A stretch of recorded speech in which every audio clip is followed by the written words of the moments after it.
যদি ভালো গল্প থাকে, তার স্ক্রিপ্টিং ভালো হয় এবং স্ক্রিন প্লে ভালো হয়, তাহলে কিন্তু খুব কম বাজেটের মধ্যে একটা বেশ ভালো সিনেমা বানানো যেতে পারে।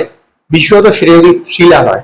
সেরকমই একটি সিনেমা হচ্ছে আলিয়া বসু গায়েব হে। সিনেমাটা খুব কম সিনেমা থিয়েটার পেয়েছে।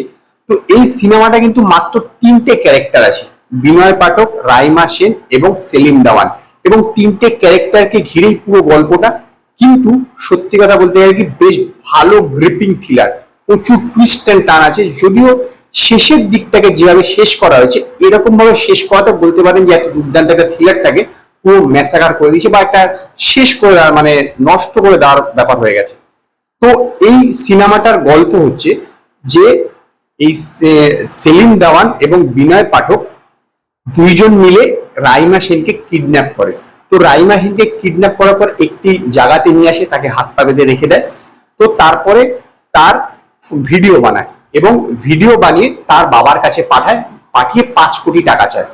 তো এর মধ্যে যখনই 3জন এখানে যেখানে রাখা হয়েছে, এর মধ্যে বিভিন্ন রকম টুইস্ট অ্যান্ড টার্ন ঘটছে।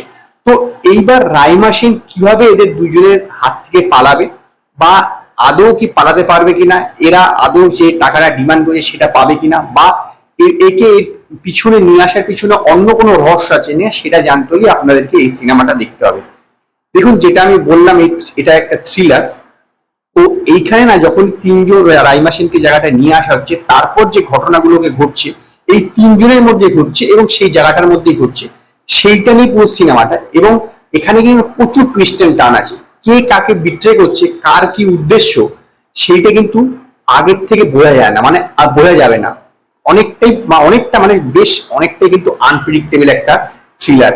সেই জন্য বেশ এটা ভালো লাগে। যদিও 3জনের মধ্যে রয়েছে, মনে হচ্ছে 3জন একে অবশ্যই কথা বলছে শুধুমাত্র, কিন্তু যখন আপনি এই কথাগুলোকে শুনবেন এবং তাদের ইন্টেনশনটা আইডিয়া করতে পারবেন, আপনি নিজেও বুঝতে পারবেন না যে প্রকৃত একটু পরে এই ক্যারেক্টারটা কি করবে। হ্যাঁ, হাফ টাইমের পর থেকে যখন বিষয়টা একটুখানি অন্যদিকে টার্ন নিল, সেই বিষয়টা কিন্তু বলতে পারেন থ্রিলারটাকে এক প্রকার নষ্ট করে দিল।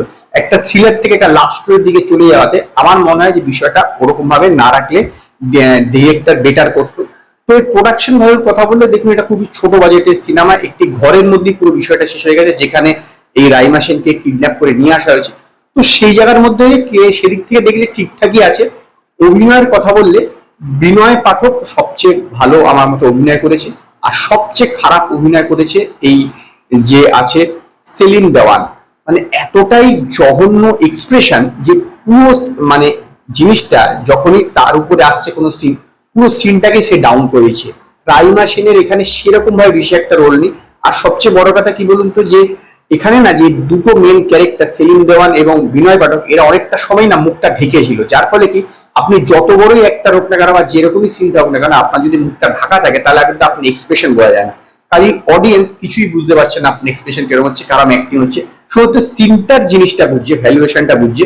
তো সেদিক থেকে দেখলে ঠিক আছে। তথাপি আমি বলবো শেষের দিকটা যেভাবে করা হয়েছে, যে এই পুরো থ্রিলারটাকে বলতে পারেন ম্যাসাকার করে দেওয়া হয়েছে। একটুখানি যদি অন্যদিকে টান না যেত, জিনিসটাকে আরেকটু বেশি গ্রিপিং হতো আমার মনে হয়। তথাপি এটি একটি ভালো থ্রিলার। তবে হ্যাঁ, যারা একদমই চুপচাপ বসে থেকে কোনো কিছু দেখতে পছন্দ করেন না, যাদের মধ্যে একটু এন্টারটেইন চাই, তাদের পক্ষে কিন্তু এই সিনেমাটা নয়।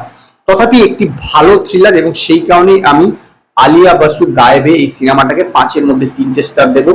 যদি আপনারা এই সিনেমাটা দেখে থাকেন, তো আপনারা আমার কমেন্টে জানাবেন আপনাদের এই সিনেমাটা কিরকম লেগেছে। যদি আপনাদের এই ভিডিওটি পছন্দ হয়, ভিডিওটিকে লাইক করুন, কমেন্ট করুন, শেয়ার করুন।